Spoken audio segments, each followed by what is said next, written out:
दोस्तों नमस्कार, मैं हूं संजीत कुमार और आपने देखना शुरू कर दिया है बिहार टीचर पॉइंट। दोस्तों आज बात करेंगे बिहार शिक्षा सेवक तालमी मरकज का। देखिए, बिहार में इस समय बहुत बड़ी राजनीतिक उथल पुथल हो रही है और बिहार में माननीय मुख्यमंत्री जो हैं वो राज्यसभा जा रहे हैं। तो अब ये सवाल ये उठता है कि जो अक्षर आंचल योजना था, माननीय मुख्यमंत्री जी का जो ड्रीम प्रोजेक्ट था, उसका क्या होगा। क्या बीजेपी का मुख्यमंत्री अगर कोई बनता है तो क्या वो अक्षर आंचल योजना का संचालन करेगा। कारण कि एक बार सदन में बातें आई थी कि अब अक्षर आंचल योजना की जरूरत नहीं है। बीजेपी के जो लीडर हैं वो कई बार कई मंचों से ये बात को उठाए हैं कि अक्षर आंचल योजना की अब जरूरत संभवतः अब नहीं है। कारण कि बड़े पैमाने पर शिक्षकों की बहाली हुई है। तो अब ऑलरेडी बिहार में अब जागरूकता हुआ है गार्जियन में, और वो बच्चे जो हैं वो स्वतः विद्यालय आते हैं और इस तरह के योजनाओं का कोई बेनिफिट नहीं है। और जितने भी बीजेपी शासित राज्य हैं वहाँ इस तरह का योजना नहीं चलता है। समझ गए। बिहार में विद्यालयों से कनेक्टिविटी का जो योजना है, अक्षर आंचल योजना, ये बीजेपी शासित राज्यों में नहीं चलता है, कहीं नहीं चलाता है वो। लेकिन माननीय मुख्यमंत्री जी नीतीश कुमार जो बहुत दूर की सोचते हैं, उन्होंने 100% रिजर्वेशन दे करके वैकेंसी में, यानी कि इसमें जो है ईबीसी, मुस्लिम में ईबीसी और हिंदुओं में एसी जो कैंडिडेट हैं उनकी बहाली की जाए शिक्षा सेवक और शिक्षा सेवक तालमी मरकज के पद पर। और उन्हीं के बच्चों को जो शिक्षा से महरूम हैं, जो शिक्षा से दूर हैं, उन्हीं के बच्चों को इसमें जोड़ा जाए ताकि बिहार का जो शिक्षा का जो है समग्र विकास हो सके।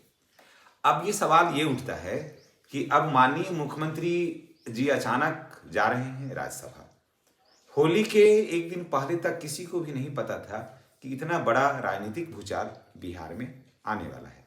लेकिन अचानक बिहार में इतना बड़ा राजनीतिक भूचाल आ गया कि इससे हर कोई हतप्रभ है। जी हाँ, हर कोई ये देख सोच रहा है कि आखिर अचानक ऐसा क्या हो गया कि माननीय मुख्यमंत्री जी को बिहार छोड़ना पड़ा।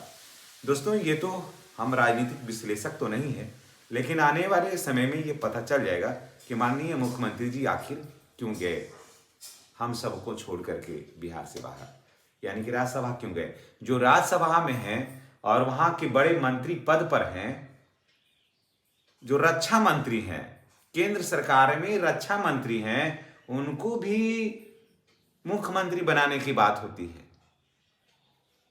सोच लीजिए, जो रक्षा मंत्री हैं, वित्त मंत्री हैं, उनको, जैसे माननीय नीतीश कुमार ही कृषि मंत्री थे, रेल मंत्री रहे हैं, तो वो आए बिहार में मुख्यमंत्री बने, है ना। और जो ऑलरेडी बिहार का मुख्यमंत्री है वो जा रहा है राज्यसभा में। राज्यसभा में ही जाना था तो डायरेक्ट जाते तो प्रधानमंत्री के पद पर प्रमोट होकर के जाते, लेकिन ये सिर्फ राज्यसभा जा रहे हैं। अब आगे क्या होगा ये तो मैं नहीं जानता, राम ही जाने। अब ये सवाल ये उठता है कि अगर मानते हैं कि बिहार का मुख्यमंत्री अगर बीजेपी कोटे से कोई बनता है, थोड़ा इसमें आप अपनी राय भी इसमें अवश्य दीजिएगा, तो क्या मन में ये संदेह नहीं लगता है कि क्या वो बिहार को ऐसे चला पाएगा जैसे माननीय मुख्यमंत्री जी ने चलाया है।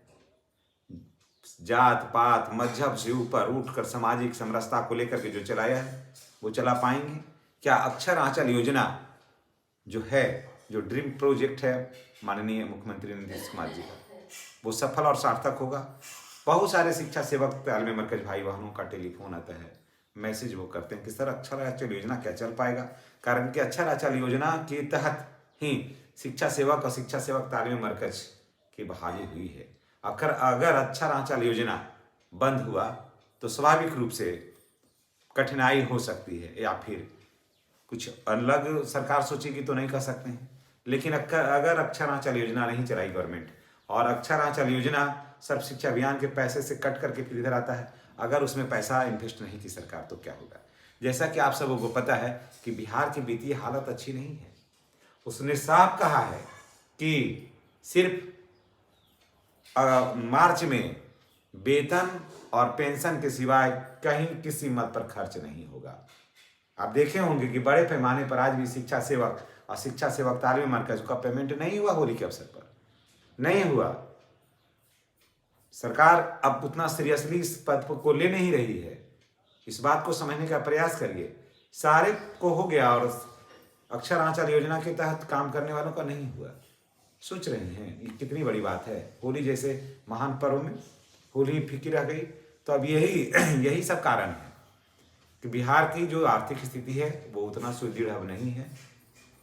चुनाव में भी बहुत पैसा खर्च हुआ और उसके बाद बहुत सारा जो पैसा है वो देखे होंगे कि चला गया जीविका के माध्यम से ही। बहुत सारा और ऐसे सभी के खाते में गया और जीविका के खाते में और सभी को 2-2 लाख रुपया जा रहा है। तो ऐसे बहुत सारे हैं जहां पर सरकार सिर्फ अपना देख रही है और सोच रही है कि अब अक्षर आंचल योजना में जो काम कर रहे हैं उनको कैसे कहीं डाइवर्ट किया जाए, कहीं उनको और या फिर इसका संचालन किया जाए, या फिर इस पर सरकार हो सकता है कि विचार करेगी। और अब माननीय मुख्यमंत्री जी अब नहीं है तो अब क्या होगा। 2 योजनाएं प्रभावित होने का डर सता रहा है। पहला योजना है जीविका से जो 2-2 लाख रुपया जाना था, उसका क्या होगा। योजनाएं सरकार चलाएगी तो उसमें देखिएगा बहुत जांच पड़ताल होगा। बीजेपी उतना आराम से पैसा नहीं देती है। एक दूसरा फिर विद्यालय में कार्य कर रहे शिक्षा सेवक तालीमी मरकज का ये भी पूरा 100% गवर्नमेंट जॉब नहीं है। ये योजना आधारित है अक्षर आंचल योजना के आधार पर। अब जब देखिए कि ये जो संविदा का, इसको एक तरह से संविदा ही बोलिए, तो क्या होता है ये तो आने वाला वक्त बताएगा। और निश्चित रूप से मनाइए कि ये बिहार का अगर कोई मुख्यमंत्री हो तो जदयू कोटे से हो तो ज़्यादा योजना और आप सुरक्षित रहिएगा, हम सुरक्षित रहें। सारा कोई हर कोई चाहता है, क्योंकि हमें दिल्ली की राजनीति लेकर के क्या करना है। कोई भी प्रधानमंत्री रहे उससे हम लोगों को क्या मतलब, हमको तो अपना बिहार से है।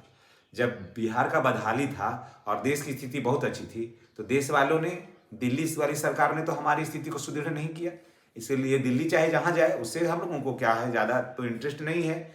हमें अपने बिहार से है ना। हम लोग उतने राजनीतिक लोग भी नहीं हैं कि वहाँ के मामले में इंटरेस्ट रखें। हमें अपने बिहार से मतलब है। तो बिहार में देखिए अब क्या होता है, क्या राजनीतिक समीकरण बनता है, क्या बिगड़ता है, ये तो आने वाला वक्त बताएगा। लेकिन फिलहाल शिक्षकों के साथ साथ शिक्षा सेवक तालीमी मरकज की स्थिति भी अभी जो है वो सोचना पड़ेगा कि अब आगे क्या होगा, क्योंकि स्थिति भी ठीक नहीं है बिहार सरकार का। और अब नए सिरे से जो मुख्यमंत्री बनेंगे क्या वो अक्षर आंचल योजना को चला पाते हैं या नहीं, ये तो आने वाला वक्त बताएगा। चलिए इसी के साथ हम आपसे विदा लेते हैं। अगर नेक्स्ट वीडियो में हमारी फिर मुलाकात होगी। शिक्षा से जुड़ी हुई हर अपडेट के लिए आप हमारे चैनल पर बने रहें। चैनल पर नए हैं तो चैनल को सब्सक्राइब करना नहीं भूलिएगा। धन्यवाद। जय बिहार।